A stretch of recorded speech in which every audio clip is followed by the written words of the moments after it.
Please patronize our sponsor, who supports the Guild and our mission to educate members and non-members to enjoy and enrich their woodworking skills and experiences. You Pick Hardwood Lumber.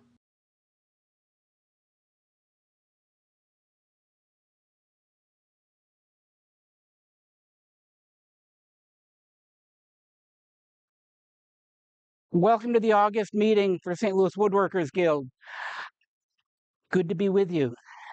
Got interesting program tonight, but a little bit of business to take care of first. New members, visitors, arise. Who you are, maybe what brought you here. I'm Christina Barriolos. I just recently in March moved back to the area, and I've just been interested in learning woodworking for a long time, and I decided to bite the bullet and try it. So that's why I'm here, and I'm committing to it. Glad you're here. Thanks. Yeah. Thanks. There we go. Hi, my name is Jason. Usually I'm the oldest woodworker in the room, but obviously not here. Nope. I do tell my students I've been teaching since the 1900s, and I do teach high school woodworking and construction down in Arnold, Missouri. Great.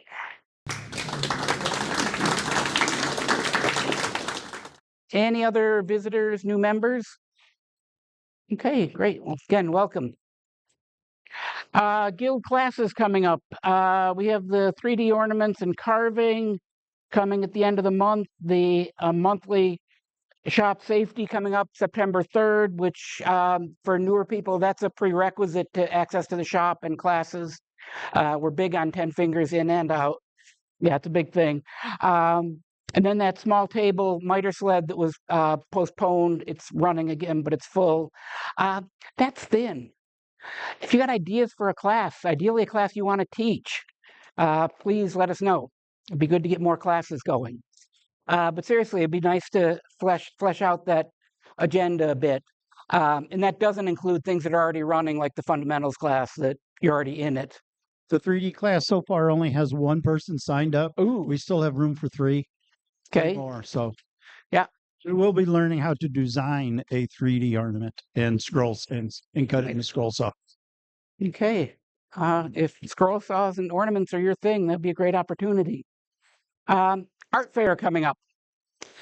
Dave. Yes, art fair is coming up. September 5th is the art fair at Faust Park. I believe Vicki has been helping, bringing in a bunch of the items. So we have some show and tell items over there on the table that are going to be for sale at the art fair.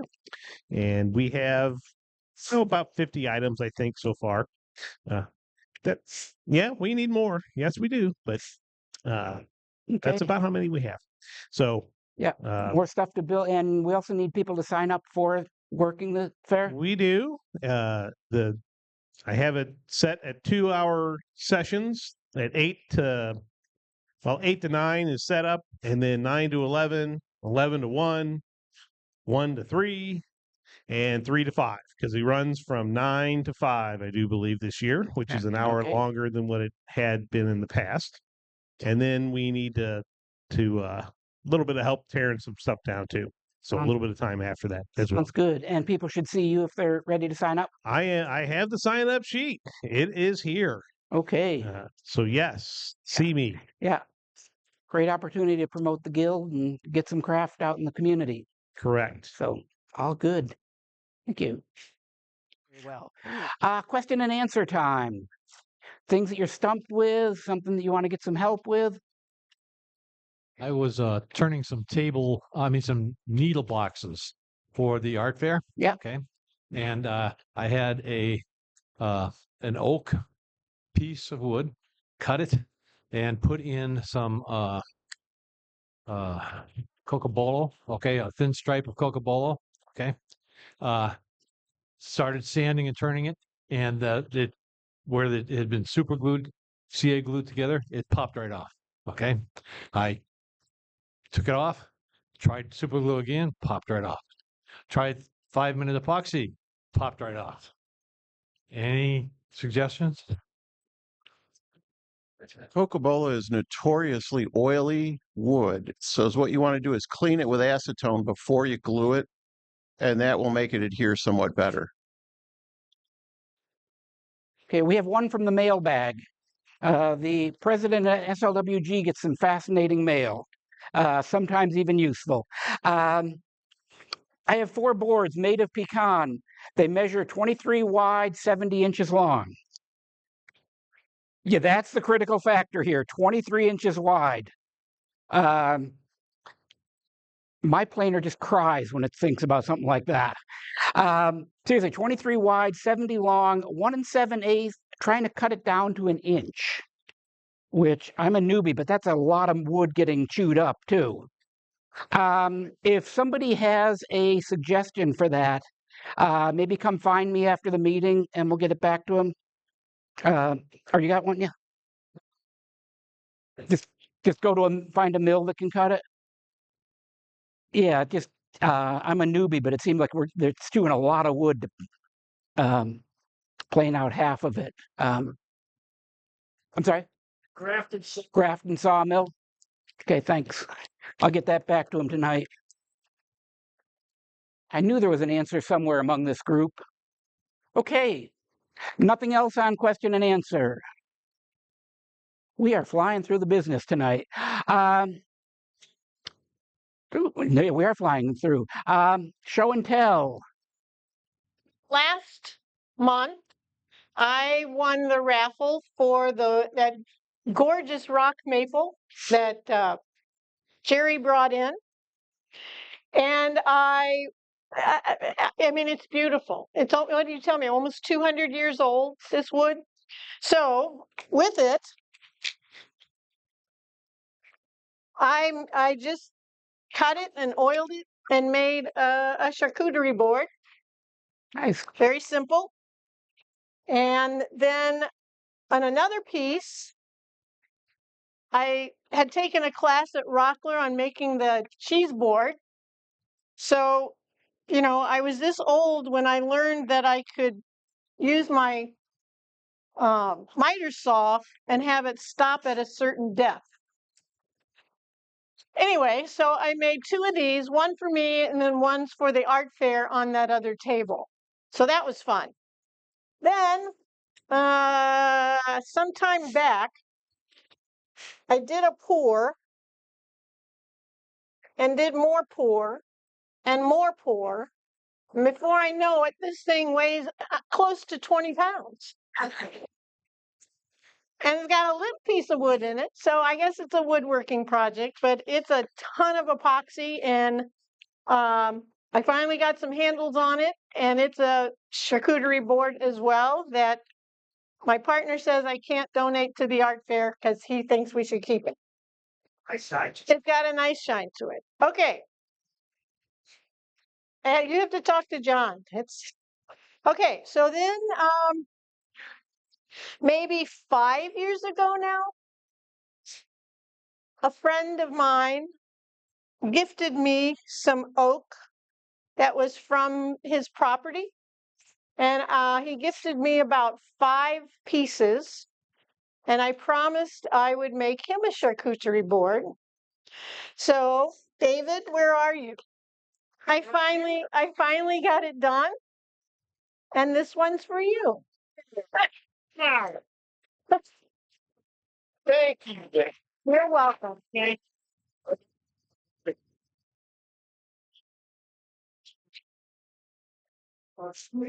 Charcuterie. Eric, you're next. You have one? Microphone. What? Here? Yeah. Hello, hello. This wood is from my father's property, and during COVID, he had some trees taken down because they were close to the house, had some windstorms, and he was getting a little worried about it. And so he had some trees taken down. And during COVID, I decided that I wanted to start harvesting some of the wood that was just laying around out at his place. So I got a sawmill, Alaskan sawmill, and cut up some of that wood. And he has since passed away. And I now have purchased the property so that I could continue to harvest some wood off of there. But that's where this wood is from. And thank you so much, Vicky. That means a lot to me. Good evening, fellow woodworkers. My name's Eric Morris. I guess you'd say I'm a boxaholic, and I admit to it. So I make a lot of different boxes for tools that I collect as well. I'm a member of that MWTCA. So this is a box then that I will use to house dado planes. It's a hope box right now because I've only got 4 of the 8 that they produced. Stanley produced 8 of them, so I'm hoping to get 4 more to fill this box. Sometimes I'll go up there to the U Pickett lumber. They've got those upstairs. They've got several water troughs that they filled with off-fall pieces and the like. So the one day I found this piece of walnut up there and went into the shop with it and tried to figure out what the heck to do with it then. So it became a little box and drilled a couple of holes in there with the big Forstner bits and the like. So there it is. I made a hinge for it out of leather because I couldn't come up with anything to hold a hinge that the screws wouldn't be too long. So this was one way to kind of use up space, making it this way and still come up with a hinge for it. I put like, I guess this doesn't work for it. And then small scraps of wood always come in handy, right, for making different things. So there's a little bottle rack for a neat old bottle. But you gotta make up different stuff to use up your scraps with, right? That was what I used for the panel in this box lid too. You have a bunch of scraps, so that you end up just gluing them together and run them through the planer, and voila, you have a panel then for a box. So I also wanted to point out you root around in the trash cans up there at the shop. The guys had come in, Tom's crew had come in and were cutting pieces for the tables. These were off-fall from the table leg lengths. They were that much too long. So he had a whole pile of those. So I made handles out of them. You just mill it on the back side there, and using that voila word again, you got handles then. So that was what I used there. Well, while I got the floor, I would just like to say thanks, David, for taking good care of the shop building over there. And thanks to everybody that's a monitor there at the shop. I couldn't do it without you guys, as far as I don't have a shop of my own. So access to that shop means an awful lot to me. So I appreciate people that do the monitoring for us.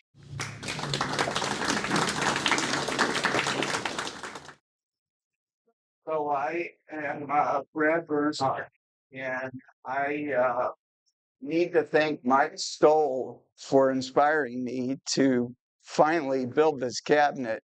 Mike, I don't see out there, so hopefully you're watching at home, Mike. He did a hand tool presentation a few months back, and that really, made me have a desire to get out some hand planes. Mike Pekovic is responsible for a lot of these Kamiko pieces that he puts in fine woodworking. He has a very nice book. I think it's called the How and Whys of Woodworking, or How We, something like that. And so the plans for this, for the most part, are in there. This is his wall hanging cabinet. It hangs on a French cleat. The Kamiko pattern is the hemp leaf, and basswood is the wood that's done with. Matt Kinney, the guy that did a box a week for 52 weeks, sells some of the reference blocks for the angles. So for this particular pattern, you need 3 different angles. These are cut on a reference block by hand after you make the strips with your chisel. And actually, it wasn't too hard to do. I'm very glad that I went out to St. Charles Hardwood and picked up some basswood. So if anybody's planning on doing it, they have a nice selection. It's kind of fuzzy looking and is grayish, and I wasn't sure, not ever having bought it, if it was going to machine out and be white and not extremely fuzzy. So I was happy with the way that turned out. So anyhow, to finish up, quarter sawn white oak is the cabinet, and I had 20-something-year-old air-dried boards. The inside, I used some curly mahogany, which, I probably wish it showed more, but it's kind of cool to open a door and see some nice stuff. I had bought some spalted sycamore quite a while ago as well, so I kind of made my own design up from the woods that I had available. The wood was so punky on this that when I did the half-blind dovetails, I had to use CA glue to strengthen the wood so that I could cut them, and I was a little hesitant about what it was going to look like, but this turned out pretty well. So Mike Pekovic, he, for the tails, which is what he starts his dovetails with, uses a 8.5 cut degree table saw blade. So I did these by hand, but I took my one of my extra blades up to Quinn and had him put that on there for me and made a sled to do exactly what Mike's video series. So if you guys are interested in doing this, the Fine Woodworking series is 20 parts, and being now right at 65, I had to watch each of those a few times to digest. But it was a fun, it really was a fun project, and I plan on making more. I like to turn, these were turned ebony pieces. And then lastly, and I'll shut up, so when I told my soon-to-be daughter-in-law, who told me she really thought these were cool, when I asked her if she would like one for their house, when I told her I had finished building it, she said, "Can we put some key hooks on the bottom of it, because they want to hang it by the door they come in?" And I thought, well, yeah, but I, spent a lot of time. So anyhow, I got some magnets, and you can get 100 of these 1/4-inch, 1/8-inch deep magnets that are pretty doggone strong. You get them for next to nothing and drill a little hole. So I did still drill in the bottom. And one last thing, I know we're supposed to be brief and I'm not, but that's kind of impossible for me. I ended up putting too much epoxy in one of the magnet holes, and I thought I was being careful. And so when I went to, because it was really tight, get the magnet in, it would not go in flush. So I had a teeter-totter on the bottom because I have 3 magnets under here that this sticks on. So I spent probably 30 minutes trying to file that magnet down, and without scratching up the bottom, even though, you'd have to get underneath to see it. But so I was very happy I didn't mess up my craftsmanship. So anyhow, thank you. Any questions? Thanks, Brad.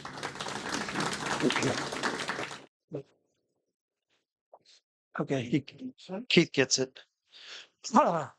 Okay, I'll be quick. Start with my uncle had a tree that fell, mahogany tree that fell, black, and so he was cutting up branches, and he was cutting up this branch. He got in the middle of it and saw this really neat pattern on these 3 pieces, and we were sitting there thinking, well, how does that do that under a growth ring? Because the growth ring starts and goes out, and the moisture and the non-moisture. And if you look at it, the growth rings are light and dark. They're like a gear. They're just really neat. I have never seen anything like this in my life. So I go, I'm gonna bring that to show and tell, because it's really neat. And I thought when I first saw him, he was sitting there, they were sitting on his barbecue pit. And I went, "You burnt those?" He goes, "No, that's the way it came out." And if you look at it, that's the way it came out. And there's 3 of them.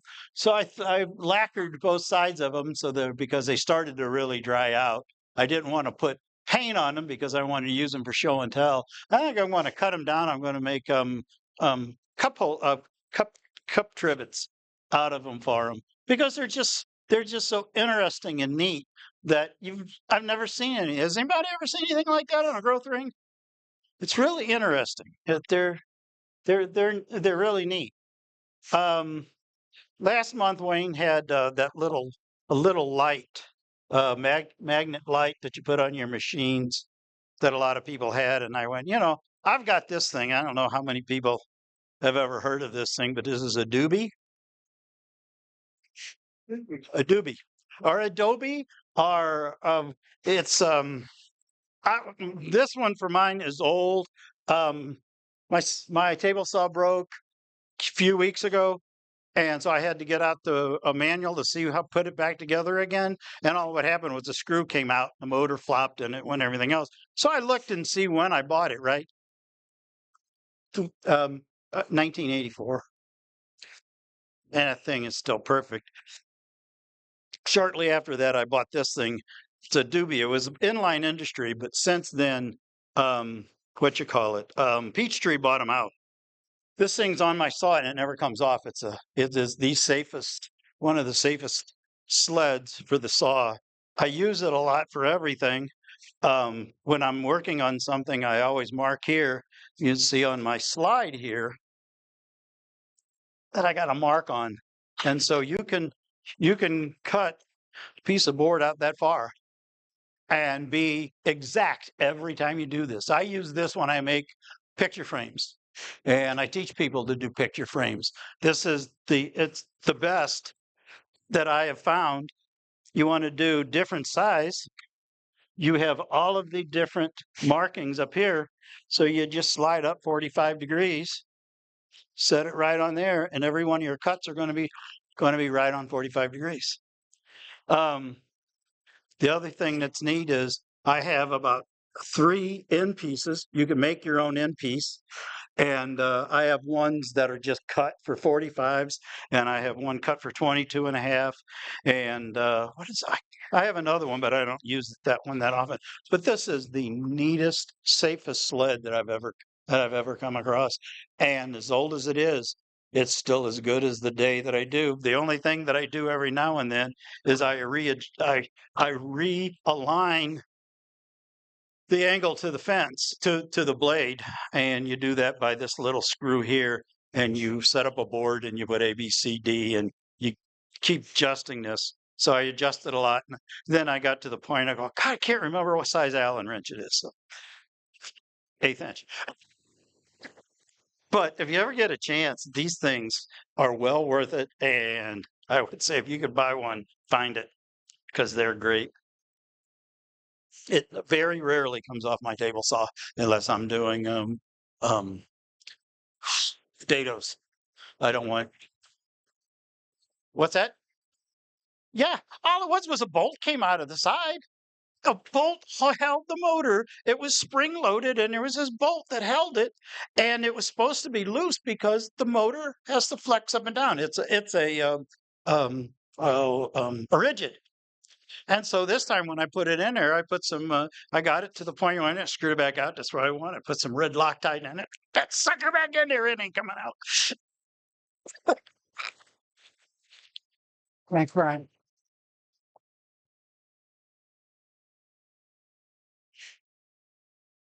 I'm Keith Lassant, and with the season coming up, I figured I'd make a witch. It's a jigsaw puzzle, and the instructions for it were in the latest copy of Scroll Saw Woodworking, Scroll Saw and Craft, but that's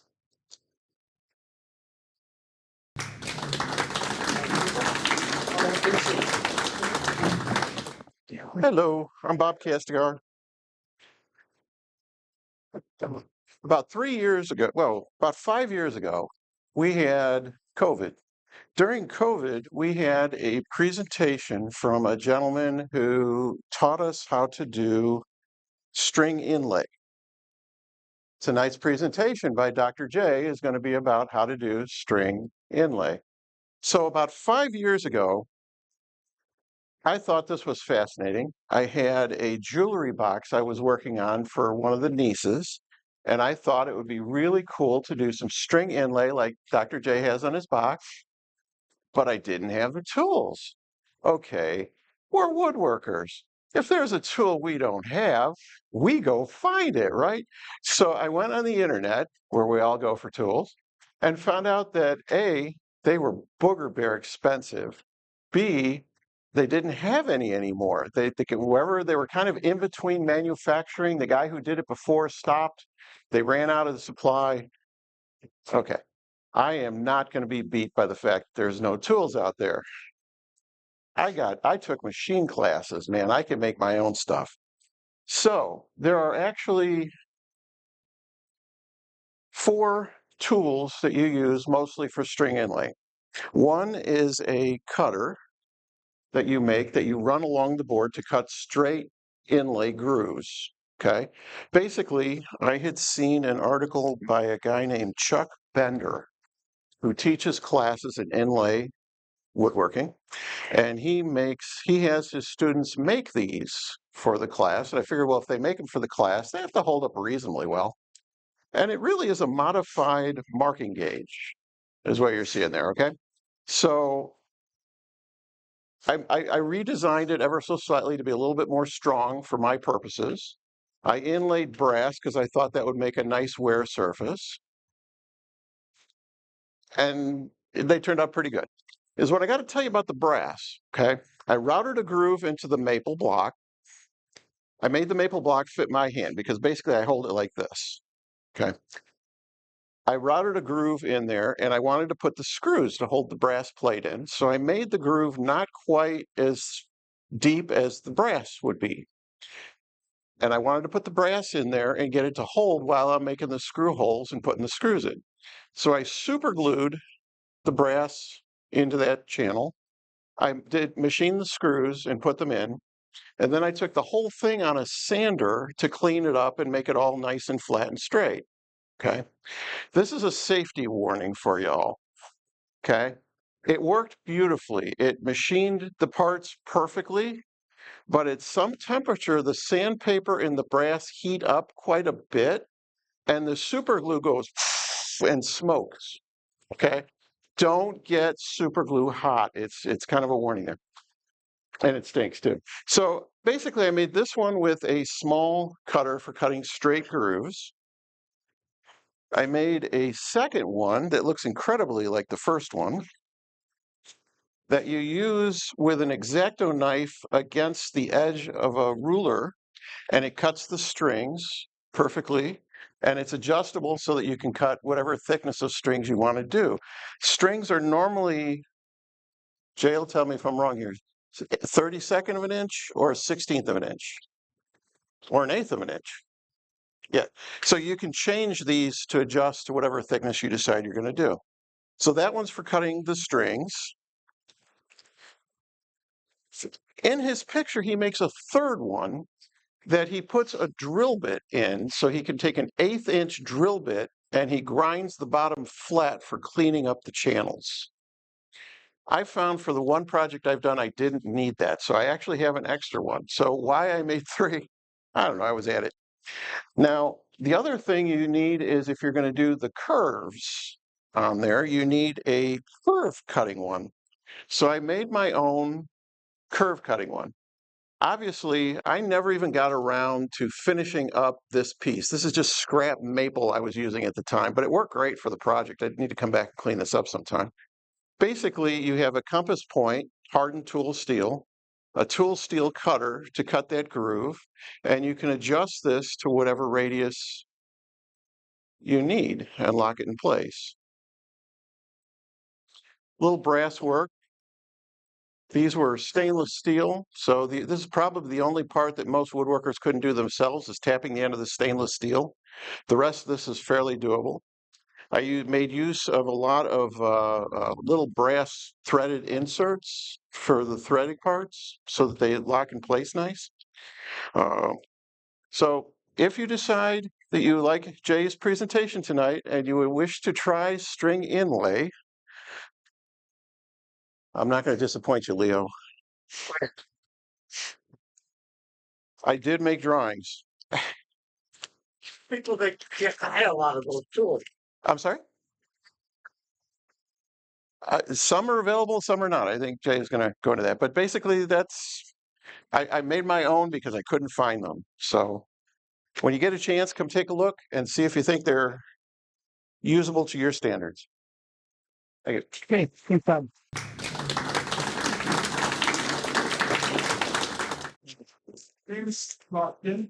Mike, Eric, I really appreciate all of you that dump your excess wood inside the bucket. I do turn pens and pencils.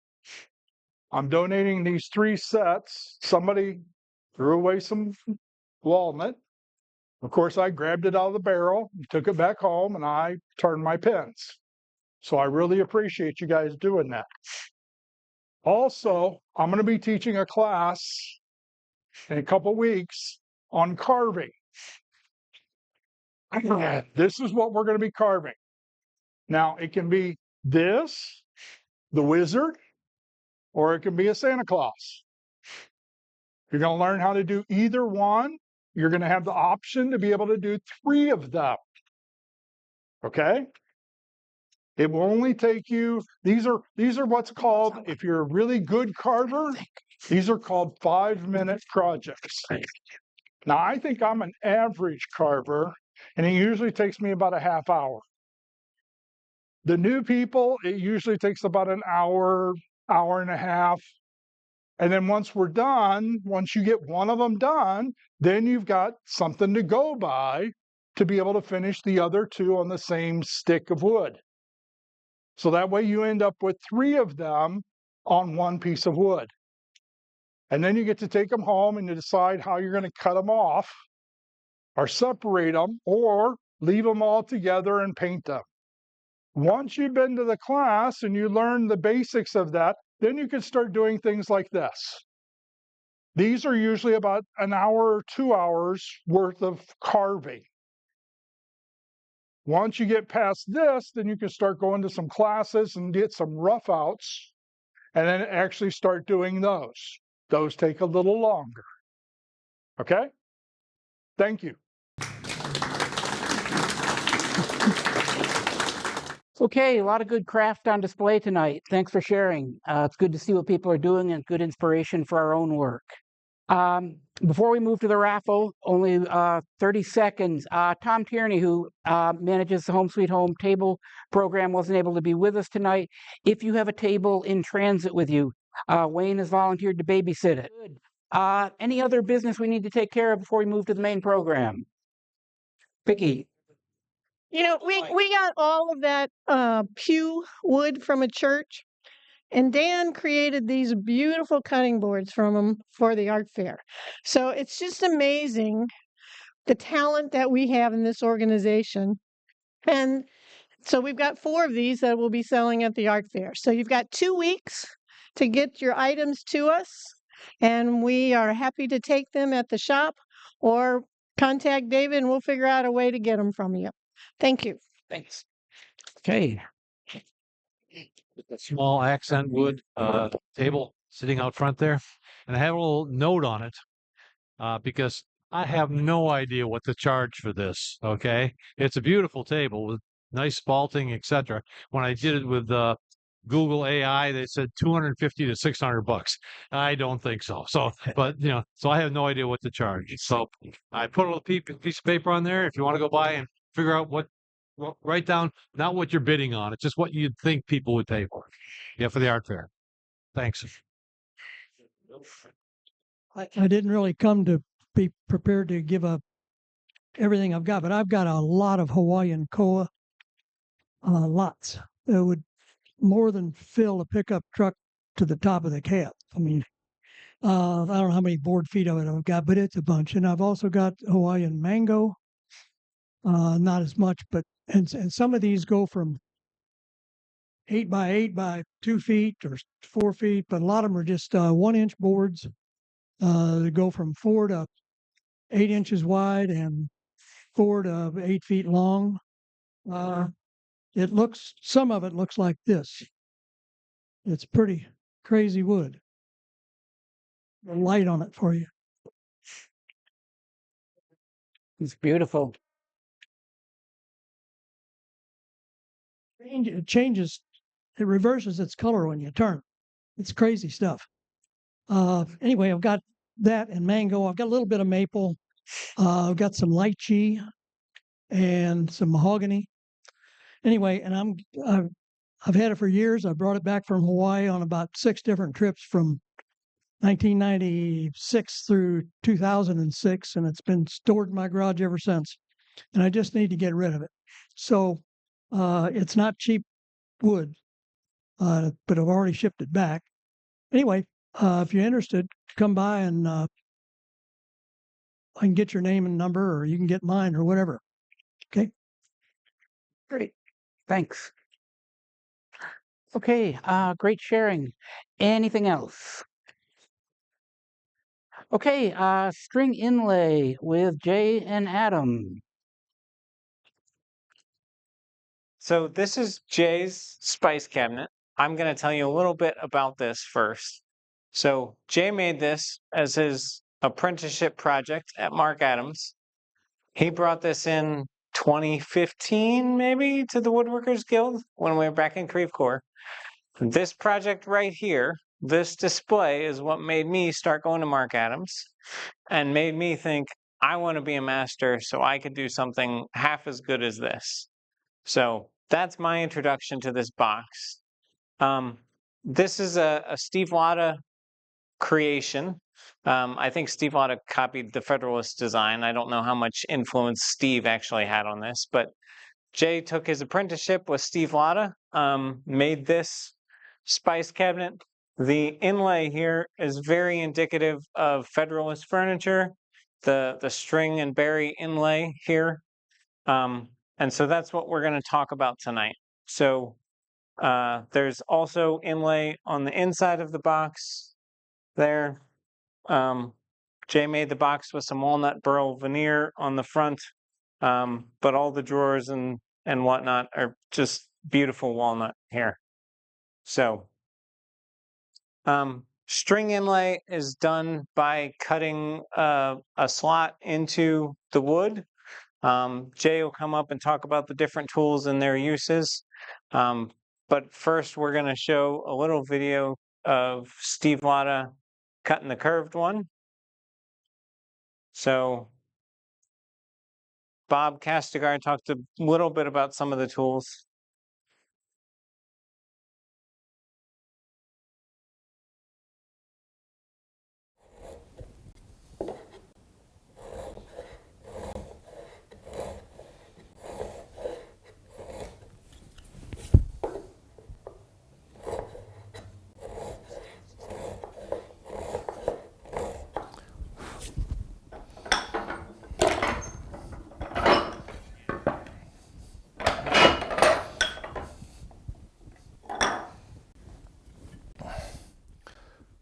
In some applications, what I like to do is grab onto the tool and actually pull. Gives a little more stability.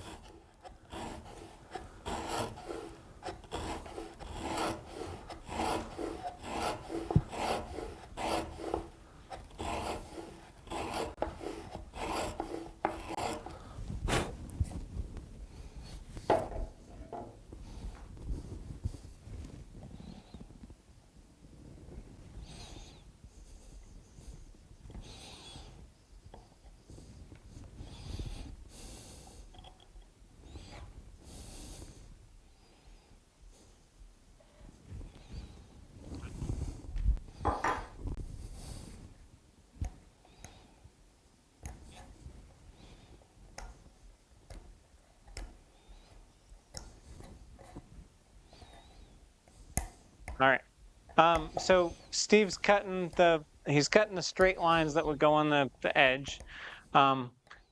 After he cuts the lines pretty close to the corner, he'll come in and use a chisel just to clean up that corner. And then he uses an X-Acto or a thicker tool that we've got up here to clean out just the material in the corner. So then he's got some holly wood. Holly is the traditional wood you'd use because it's very white and very straight grain. So he'll take some holly, he'll cut it to length. He just kind of chops it down on a chisel, and he'll miter the corners to put them in there so that they match up nicely. So here's just going to miter it. This holly is cut to 1/32 of an inch thick. That's just a very nice in appearance. It'll be like 1/8 of an inch tall. He'll cut a slot a particular depth and then go through and clean it up to flatten it. So he's test fitting the couple of pieces. They look nice. So now he's going to put some glue in there. He uses a syringe to put in the glue. Just put in a little bit of glue, put the wood in there, and then leave it alone to tack up.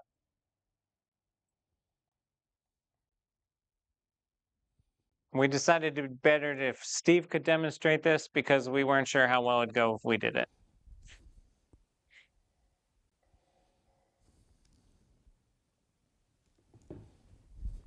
And once I have this in here, we'll give the glue a few minutes. I like to do that where corners come together for the glue to dry and do what it needs to do. Now that the glue's dried, let's just flush it down to the surface. And once again, I think I'll probably use my chisel for this. Just nice slicing motions. Slicing, not straight on slicing. You know, when you think about it, when you slice a loaf of bread, it's not pushing the knife right through, it's a sawing motion. I'll come in a corner both ways, just to make sure it's going to take it out.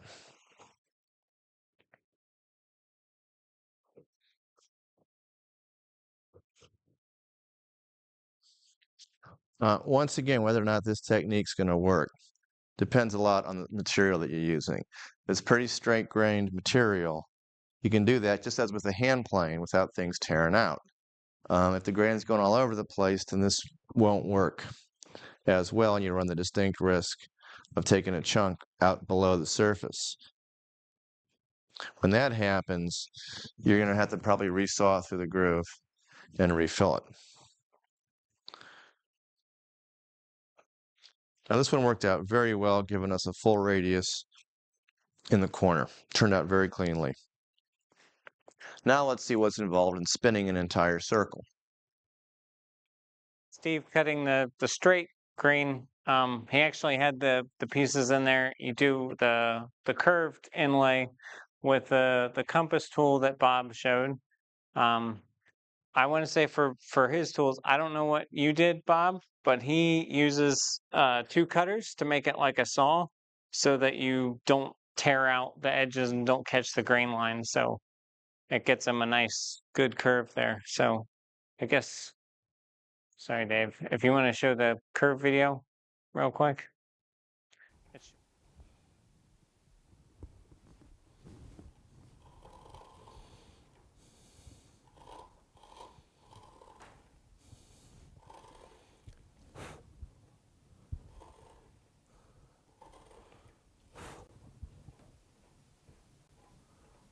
Going right into the corner all the way. Then all the way out to my line.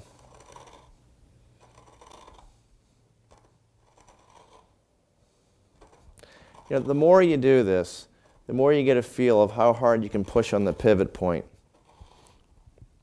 to where it's going to leave a mark that's not unsightly.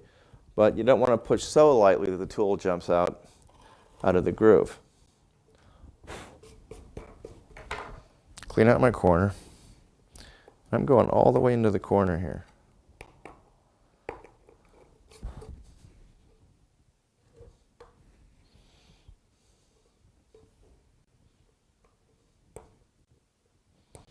And I'll give myself a little cheat line to let me know where I'm ending up with my chisel cut. I've pre-bent a few of these pieces. And after I glue this in here, once again, I'm going to give it a few moments for the glue to do what it needs to do.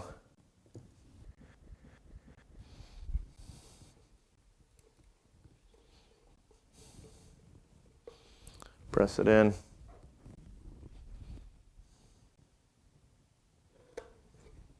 Clip it off.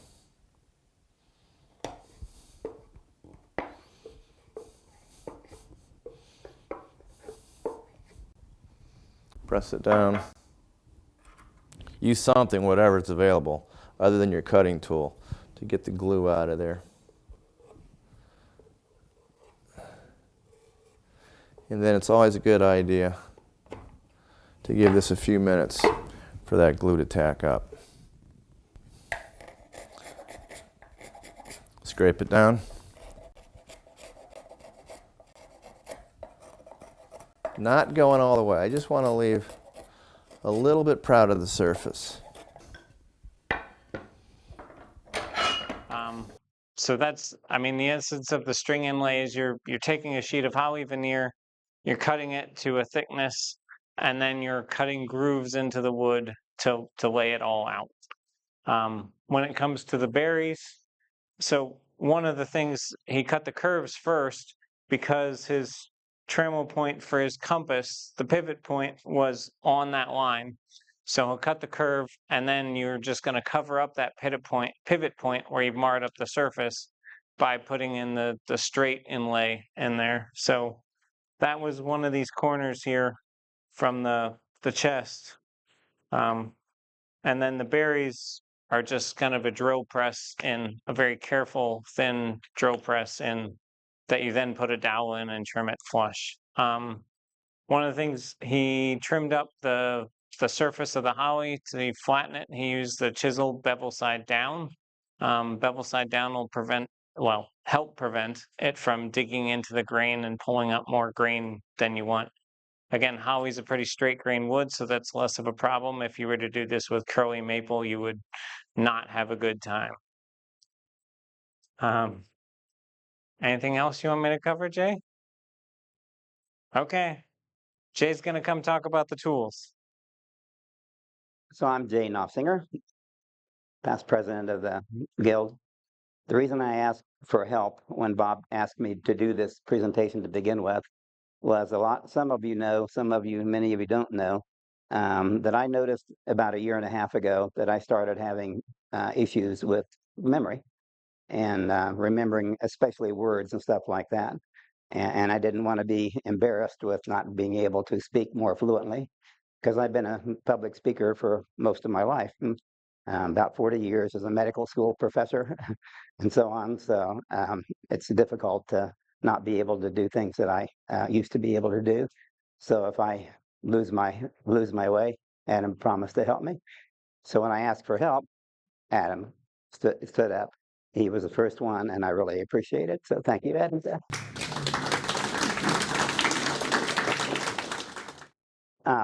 So a lot of you, to begin with, not to begin with, but when we had the moving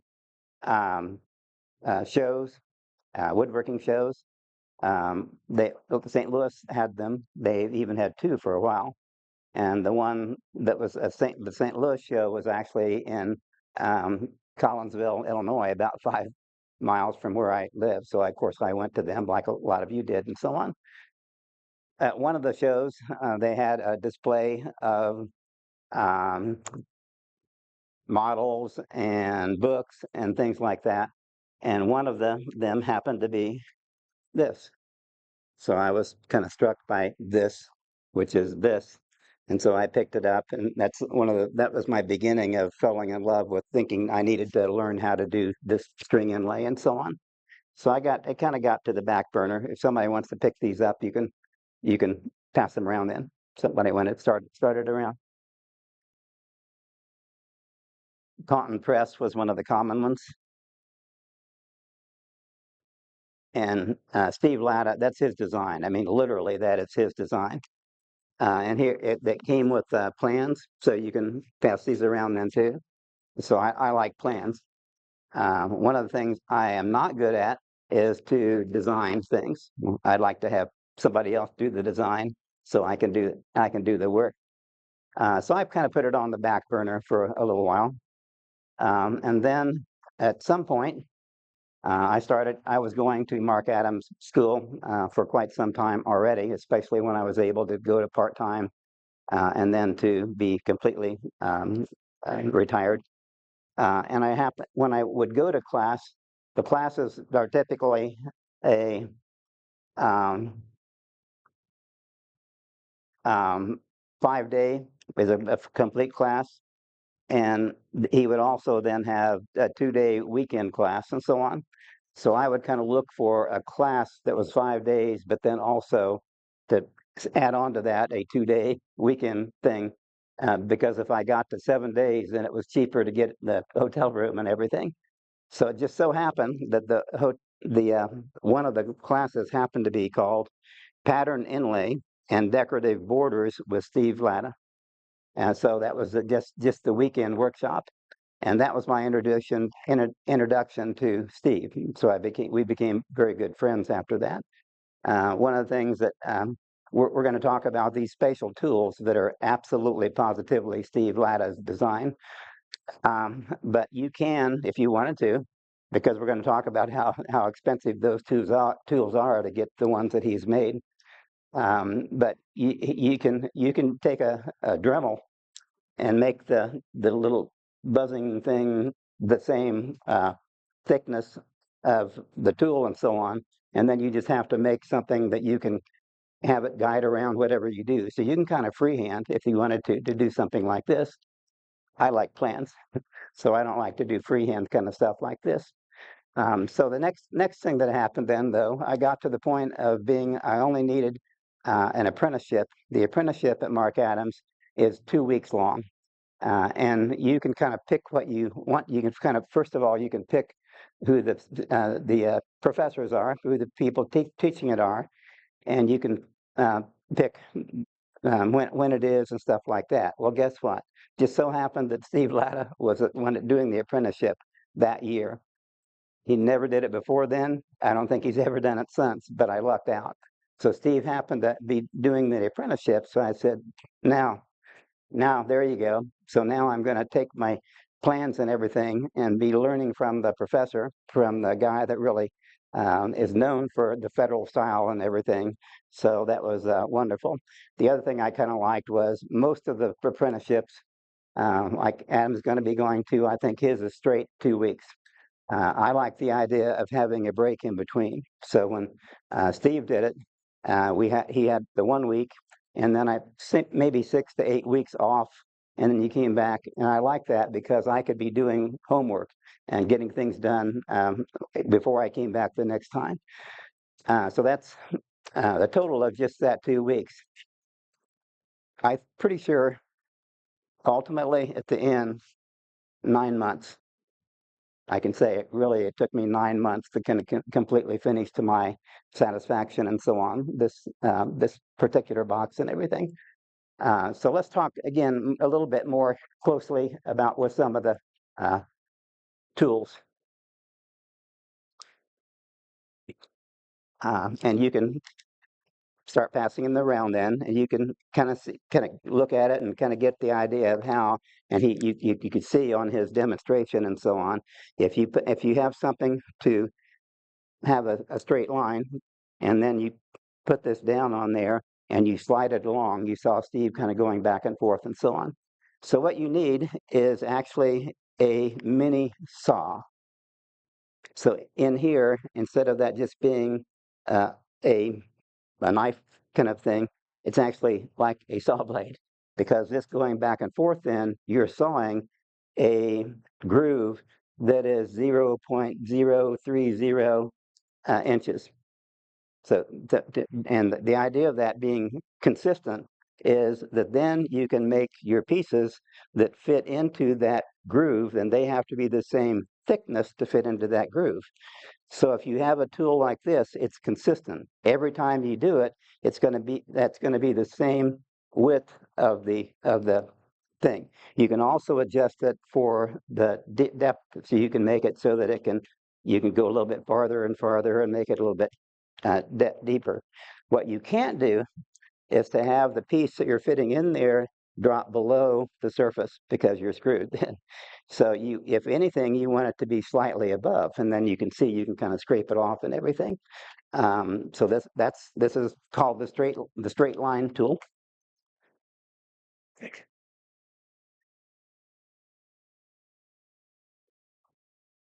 The next important one is the curve tool. Again, it has a place to kind of center it and so on. Think of a compass. You know how a compass works and everything. So you put it into whatever you're doing, and then the other thing kind of goes around to make what? A circle. And so what's on the other end? A saw. Okay, so if you have a place that you can set it in and so on, then you can grab this thing. I added the extra links so you can see how big of a circle you could make. So normally it's going to be a lot smaller than that. So you just take off the two end ones, and it's a little bit easier to kind of hold in your hand and stuff to do it. So you put this in the wood in the middle of the circle and so on, just barely in there, and then you go whoop whoop whoop. You're going back, and then you kind of turn around a little bit, go a little bit further. Now, actually, with this tool, when you're doing cross grain, it goes easier than when you're going with the grain, because when you're going with the grain, it wants to grab that particular hole and so on, and you'd rather have that not happen. So you might think it'd be easier to go with the grain. It's actually easier to go cross grain when you're actually doing this and so on. So anyway, so if you do that, you go all the way around and so on. Now, if you're going to make it, first of all, you have to make your design ahead of time like this. So again, I don't like to design, so I already had the plans for this and so on, and I had him to help tell me what would work and would not work and so on. So the middle of this would be the place where you're going to center that tool, and that's going to make this circle and this circle to begin with. Everything you see there is either a circle or a part of a circle or a straight line. It looks maybe more complicated, but that's what you have. You either have a straight line on the sides or a circle or a part circle. Those are actually, the radius is that of a circle. So that's kind of nice that one tool can make a circle of any size you want. I mean, there's a limit to how big it could be. Or you could, and you can make it stop wherever you want to and so on. So it's a wonderful tool. Now, what Adam kind of mentioned, that if you're doing this kind of thing, and or I guess it was Steve that's mentioned, you want to press it down, but you'd rather not make it an inch deep, but you also would not like it to slip. So I don't like it to slip either, because once I'm starting on something like this that I spent a lot of time with already, I certainly don't want to have it go, and make a big line across there. So I tend to put more pressure on than a lot of people. And I don't want it to slip this way, because then it's not the right circumference. So this is just a hand tighten tool to tighten it down and so on. So what do I do then? I don't want it to skip. I tighten it, over tighten. I tend to do that a little bit. So guess what happened? At one point, I actually broke off this tool like this. Guess who came to the rescue? Bob Castigar, because his ability to machine things and so on, he actually made me a new what would you call it?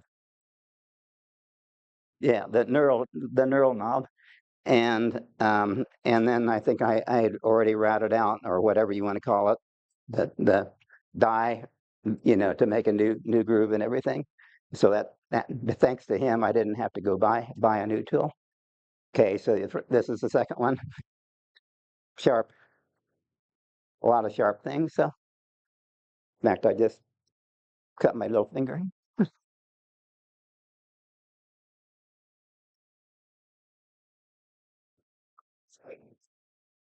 And that there's an adjustability of where that's going to be, so you can make it go out farther or back and so on, to deciding depending on what you're going to be doing and so on. This one is to cut off a piece of whatever material you're going to put in that groove and so on. And you want to have it only be a little, let's say your depth of your thing is going to be 1/8 of an inch. You only want this to be just a smidgen higher than that, so that all you have to do is just kind of work that last little bit off. You do not want it to be below the level, or it's not. You know, you kind of almost have to start over and so on. So that's what this is. So it's less. Instead of this being a saw, it is more of a cutter that will just cut straight and so on. Again, sharp.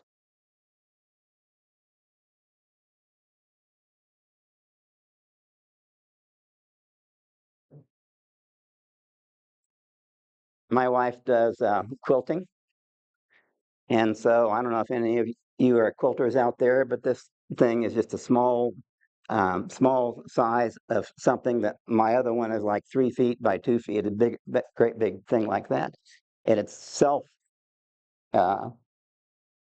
it fixes itself.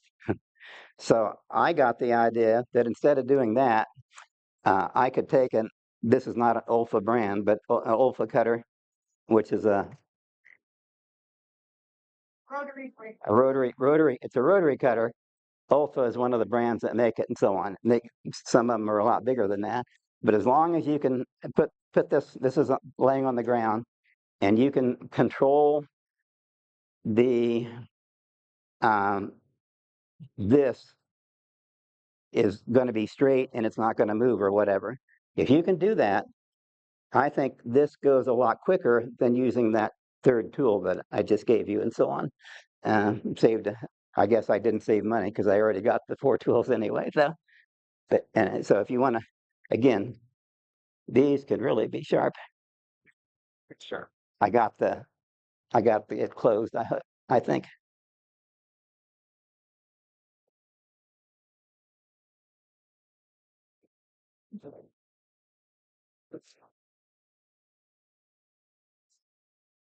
This tool is meant to, if Steve does a lot of his own cutting with a big saw in the shop to cut off pieces of the help me, the stringing of what ollie. Yeah.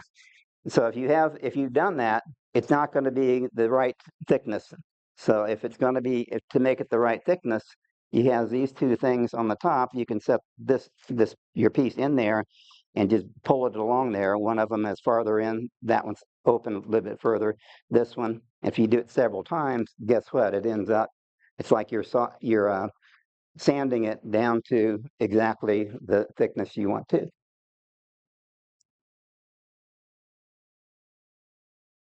That's it.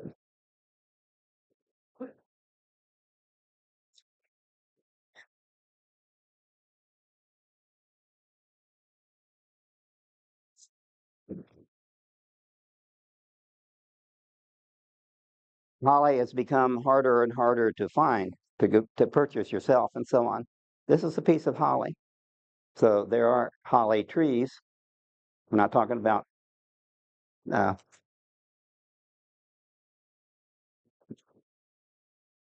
not the other Hollywood.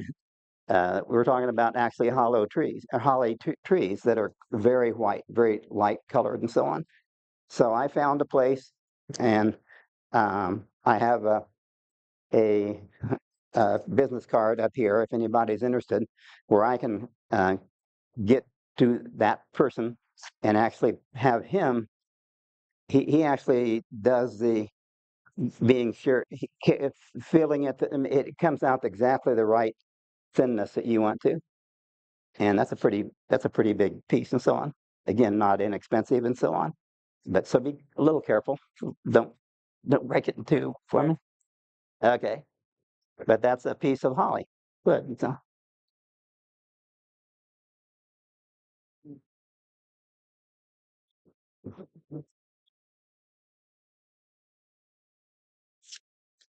here's that business card for him if you would like to, or if they could put it up here or something like that, that would be quicker if you could. Anyway, to get the information. You saw Steve Latta doing the kind of just inching off that last little bit that's sticking up and so on. And you don't want to just go like that. You want to slide across, cut it like that. So I just took a plain blade and so on, which is very sharp and so on, and you could do it like that. Or I found a new tool at the last woodworking show, which happens to be almost where I live in O'Fallon, Illinois. And so the Blue Spruce is a very good company that is making new tools. And here's one that does exactly what this would be, with it's a little safer. So you can put the flat part down, you can kind of slide it across and everything, have better control. And they make another one that is pointed, so you can get into corners a little better and so on. So you can pass, I don't know, you can pass this around with a guard on it, not the other one.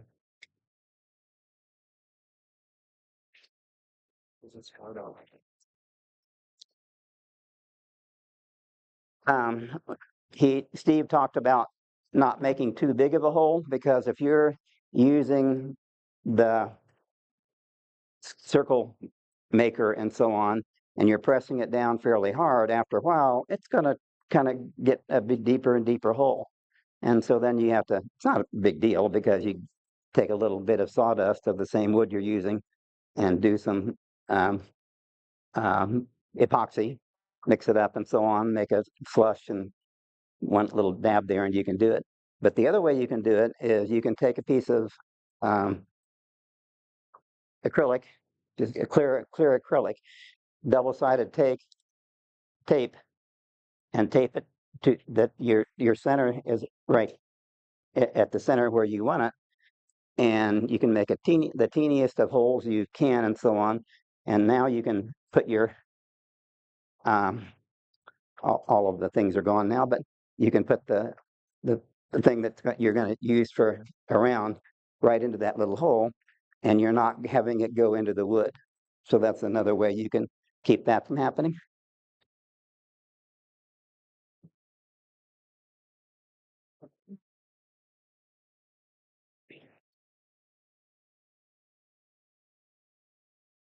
Adam mentioned if you're doing what you just saw him do and so on, when you get to a corner, you can't use just that tool to get all the way to a corner. So you need to kind of, with this, like something like this, which is the same width as, or same thickness as the other tool and so on, to kind of go down in and to get that cleaned up and so on. And I like this one too. So it's got a little beak on it there, so you can put it in your groove and so on, and kind of clean up the other stuff that kind of fell down in there. Lee Valley, I think, still makes these, so make sure I get them back.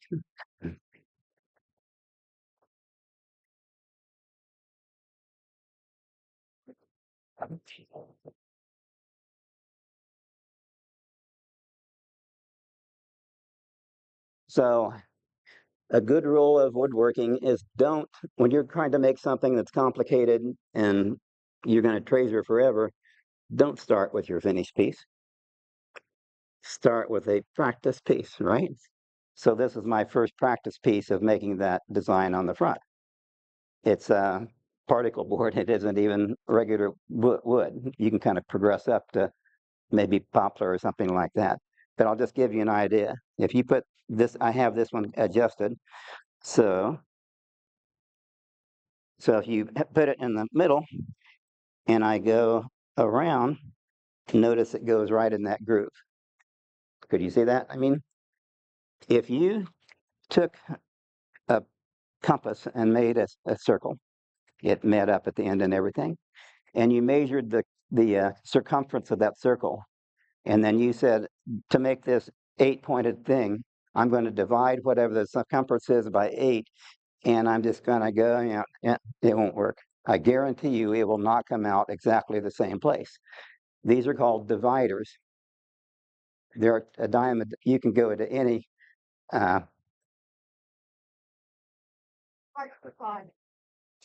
yeah, or I'm thinking old. You go to any heart rate. You can go to a lot of places, so you can get these around. That I'm thinking of, yeah, antique estate sales. Yeah. Okay, so you can get this, and so you put it in the middle, and you get it right on the one side, and then you check. I guess that's not for the complete circle. I need to tell you about that for this one, I guess then. But you got the idea. You could make it a big circle that way.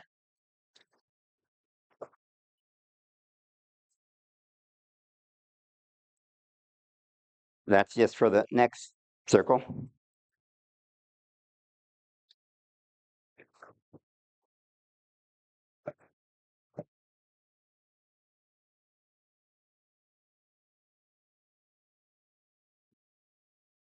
Okay, this is going to make this part of a circle.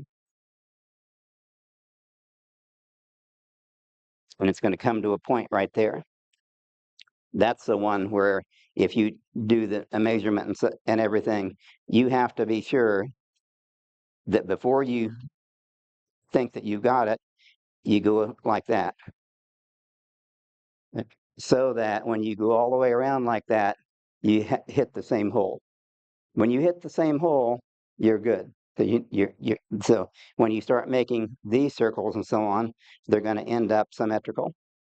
So dividers, really old tool and everything, but it really makes a lot of sense and comes in handy. Tiny size, so you can get them in any size you want to then.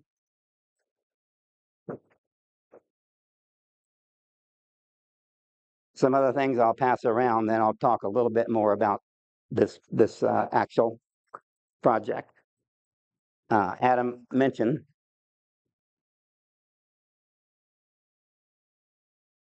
that when I got to doing this, I decided to make it a little fancier by getting some walnut burl. This is all solid, beautiful walnut, which I hand-picked to have them all, the nicest ones that I could find when I'm finally doing it.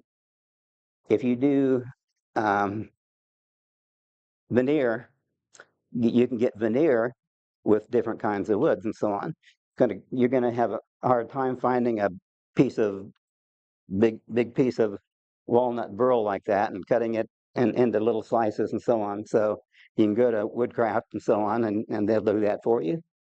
But what you can do is if you put the burl over the top of the walnut to begin with, then all of a sudden you have other things you can do with the design. So if you look carefully, you might be able to see this goes into there and so on and so on. That goes into there. So you can make it look like it came from the same piece of wood. And maybe it did. I don't know. But that's another little hint. There's just several little pieces of that.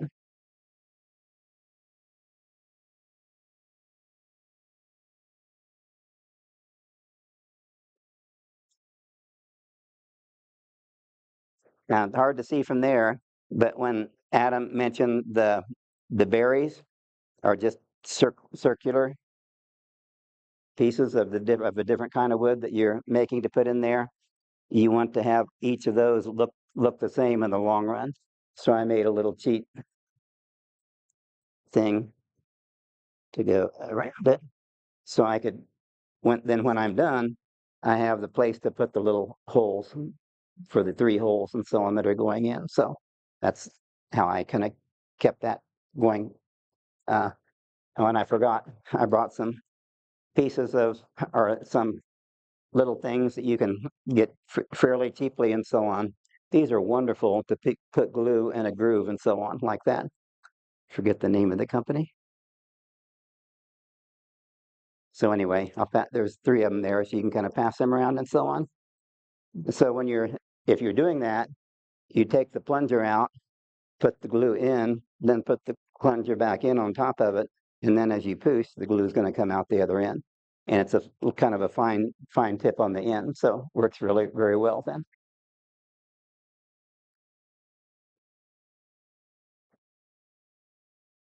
Okay, so again, these are if the point for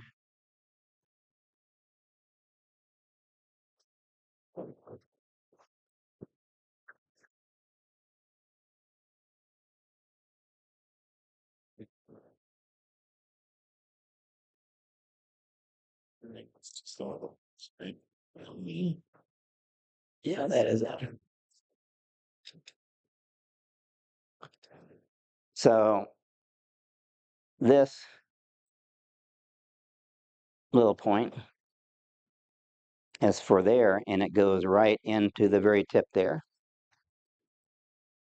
Okay, so again, with a divider and so on, you can get it so that they're all exactly alike.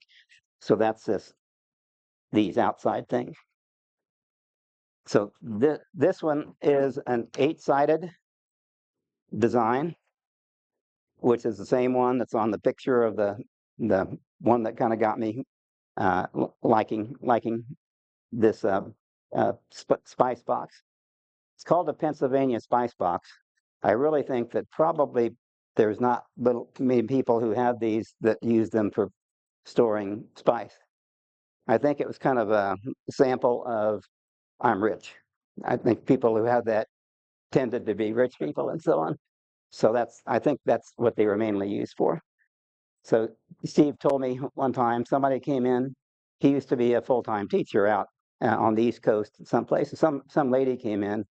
She had 12 granddaughters, and she wanted them to make one of these for each one of them. And I forget how much they were charged, but it's quite a bit then. She didn't care. So, okay, so then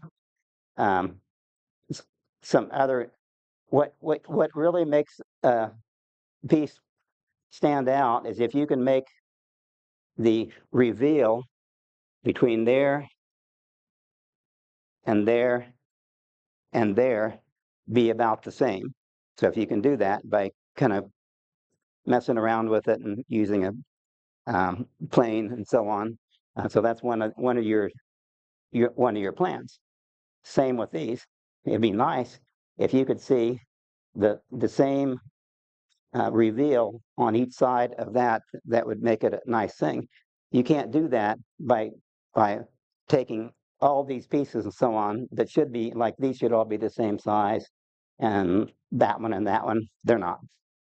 Okay, so what I do is I make them too big, just slightly too big, and then with a plane and so on, I carefully, one at a time, make each one of these until I'm happy that the reveal is what I would like it to be, and so on.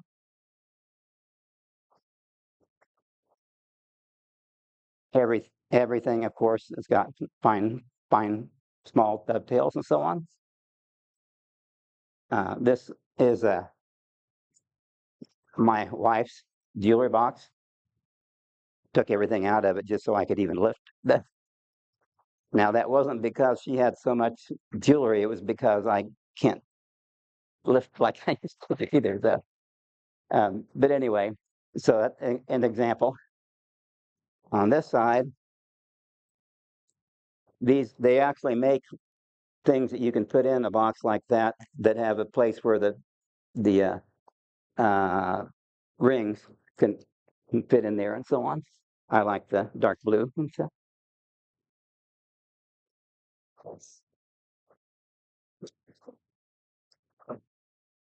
You can see the blue better there.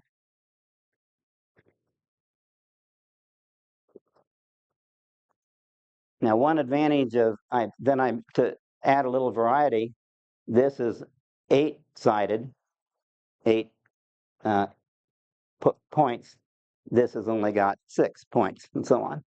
So it looks different, makes a different design. One thing you can do with this design, as Steve did in the thing that got passed around and so on, the picture of it, is you can have there and there and there and use it to put in initials.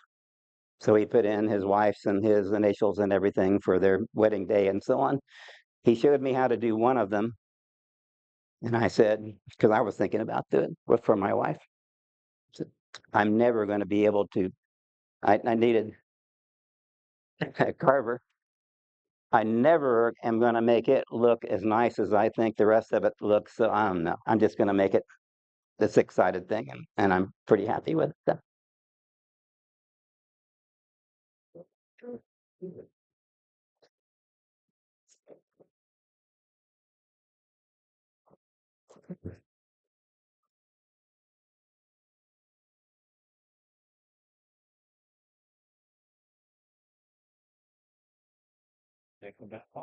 Yeah. Maybe that will. Oh, is your own screwdriver in here? We can always see it. Now, all good pieces like this, especially federal design, have got to have secret compartments, right? Of course they do. So how do you get into this one and so on? Because this is all, if you could lift this up, then that whole back slides off and so on. So you'd need some better friction and so on. So I just have a teeny screwdriver to lift it up.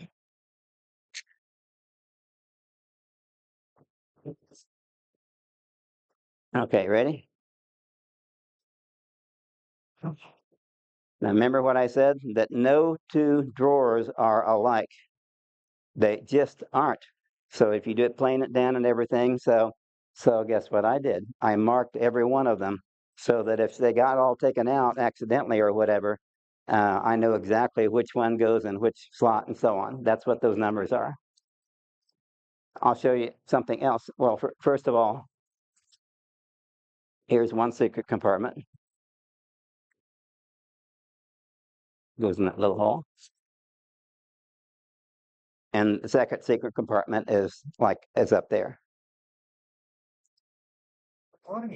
If you with that back in place, when you push these drawers in, they bottom out against the wood.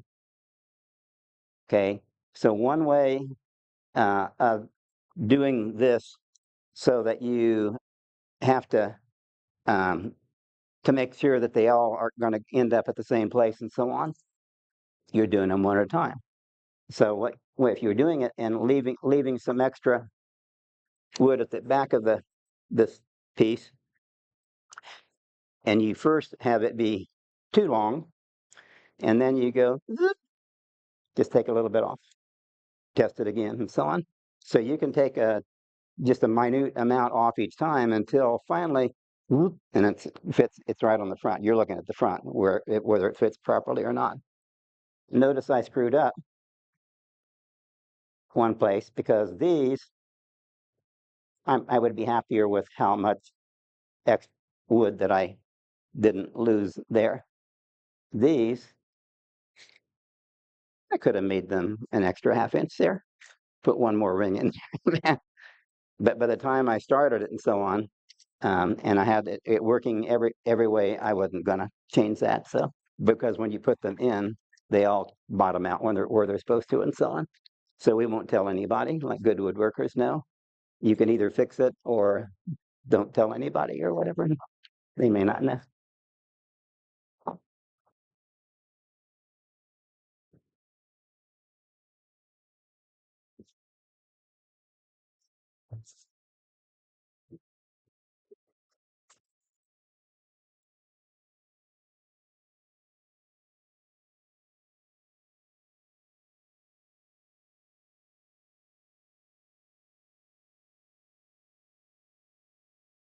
Okay, this is Lee Nielsen's catalog that they used to make.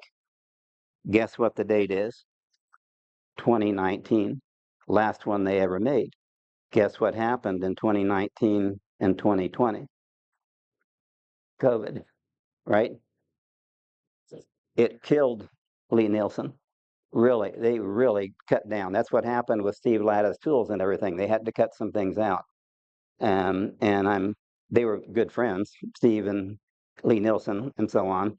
But I just can't do it anymore. It's not going to be a money maker for me. But so anyway, that's why that happened. That period of time. But I have a thing there where you can go to the page where it is his tools in 2019. So it'll give you the prices of what they were back then. I purchased the set, the inlay tool set, because you had like a $50 discount if you did it that way. Then buying one at a time, it was $345. That was back then.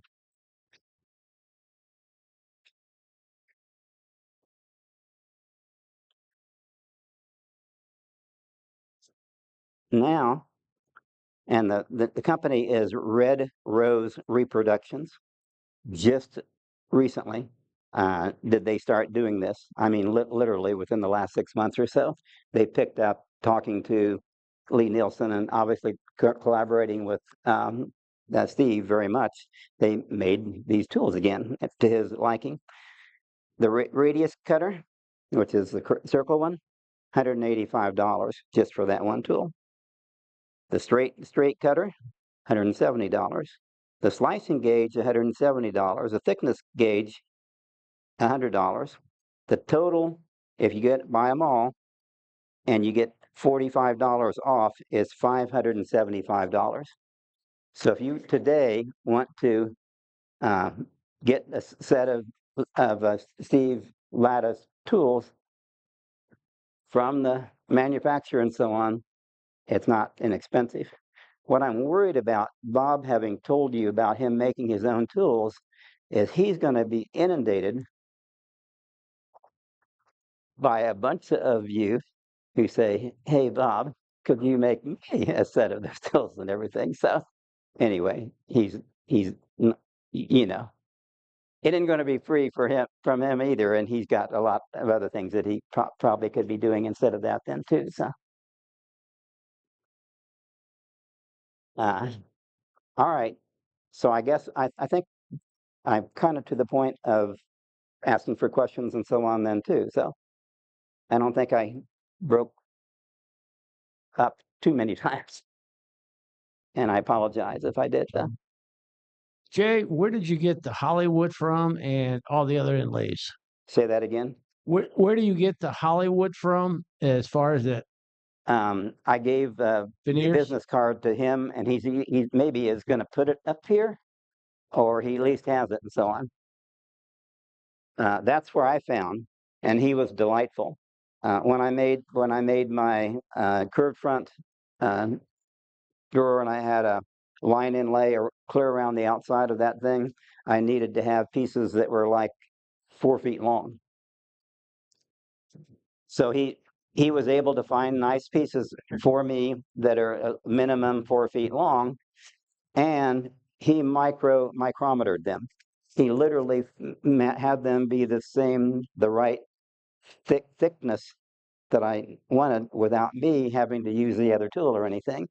So that's holly. Now, maple is reasonably lighter and so on, so maple will certainly work, but holly against walnut, I think, is the best contract you can do then. It's what? Straight grain. It is straight grain. Remember that sometimes straight grain is not the best when you're doing curved and so on, like I told you. It might want to grab that grain. Okay, anybody else have any questions? Yes. Yes. With the popularity of CNC machines, right? Are they starting to do all the groove cutting? And is that the way a lot of people are going now, or do you know? I don't know much about that, but why not? And it makes sense, and it's like inevitable. And then we can put Steve out of business again. uh, yeah, you can do silver. So we went there was a meeting that we had when we were at the other place, and a guy that I unfortunately passed away later, but he did silver inlay into the barrel, not the barrels, but the stocks of guns and stuff like that. Yeah, so you can use other items and so on. And I told you, you can make. You don't have to. If you're going to do something like this, you want something that will allow you to do that with the tool. But if you want to go rogue, you could make your own dipsy doodle thing and so on, as long as it isn't too tight of a circle and so on to be able to get what you need to in there. But you could do that. In fact, at that little two-day class that I went to, they did have us do that a little bit. So I had a little Dremel, have it, go around and then fill it with your material then. So, any other questions? Well, thank you very much.